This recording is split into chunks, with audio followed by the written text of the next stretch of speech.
నన్ను కొయ్యనివ్వు. అయితే ఇటివ్వండి, ఆ పని కూడా నేనే చూసుకుంటాను. ఇలా ఇవ్వండి. నేను వదలను. అరే, చెప్పేది వినండి, ఇవ్వండి. ఇప్పుడైతే ఇవ్వను. అబ్బా వదలండి. నేను వదలను. అబ్బా వదలండి. మీరెందుకు గొడవ పడుతున్నారు? ఉల్లిగడ్డలు కొయ్యటం కూడా గొడవకు ఒక కారణమా? మరేం బాధపడకండి, మా సంసారం ఇలాగే సాగుతూ వస్తోంది. ఈ గొడవల్లో మాకు చాలా ప్రేమ ఉంటుంది. అరే పిల్లలు, జీవితంలో చిన్న చిన్న గొడవలు పడుతుంటేనే భార్యాభర్తల సంబంధం ఇంకా ఎక్కువ బలపడుతుంది.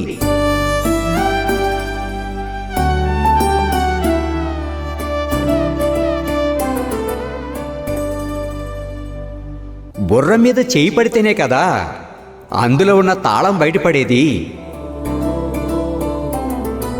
వేనని వేలితో పిలిస్తేనే కదా దాని నుండి తీయని స్వరం బయటపడేది.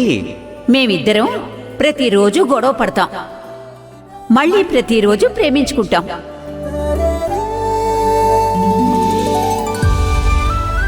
మీ మధ్య కూడా ఇలాంటి గొడవలు అవుతాయి కదా?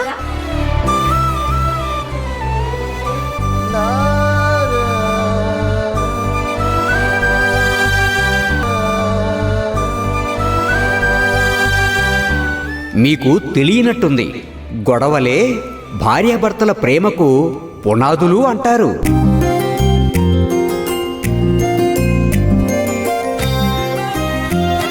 గొడవ పడితేనే సంసారం సుఖంగా సాగుతుంది. అలానే పంతాలకు పట్టింపులకు పోయి గొడవలు ఉండకూడదు. మీరు కూడా మంచి భార్యాభర్తలు అవ్వాలంటే భార్యని ఏడిపించాలి, నవ్వించాలి, బుజ్జగించాలి.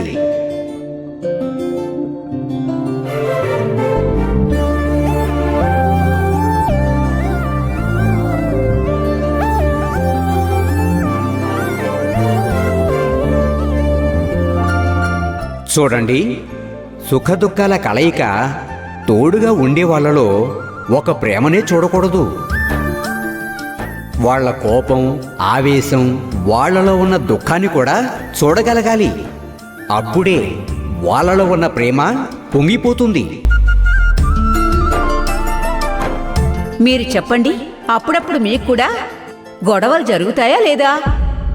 జరుగుతాయి.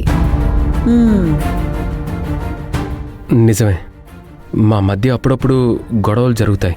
అయితే మీరెప్పటికే మంచి భార్యాభర్తలై ఉండాలి.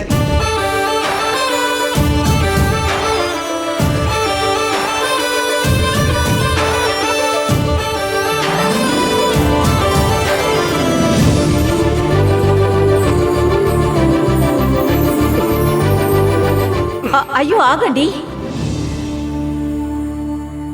ఏంటండి, మీ కన్నీళ్లు తుడవడానికే కదా నా చేతులున్నది.